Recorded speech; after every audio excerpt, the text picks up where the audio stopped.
آؤ چلتے ہیں اس سفر پر جہاں امام حسین ابن علی رضی اللہ عنہ نے اپنا لہو دے کر اسلام کو زندہ کر دیا۔ جب حسین رضی اللہ عنہ نے مدینہ چھوڑا، جنت البقیع کے پیڑ بھی رو رہے تھے۔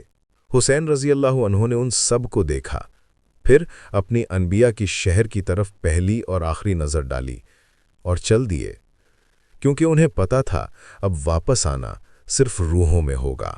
ہزاروں خطائے، یا حسین آئیے، کوفہ آپ کا انتظار کر رہا ہے۔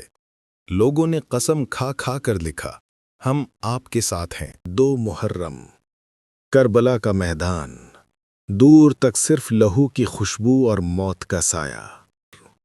7 محرم، فرات کا پانی بند کر دیا گیا، سکینہ رضی اللہ عنہا کے ننھے لب تشنا، عباس رضی اللہ عنہ کا ہاتھ مشکیزہ پکڑنے کو ترس گیا، بچے رونے لگے، مائیں اپنے سینے سے دودھ تک نہ نکال سکیں، مگر حسین رضی اللہ عنہ نے لبوں پر صرف یہ دعا رکھی، اے اللہ تیرا شکر، تو نے ہمیں اپنا بنا کر بھیجا ہے، ایک شکوہ نہیں، صرف صبر، صبر اور صبر۔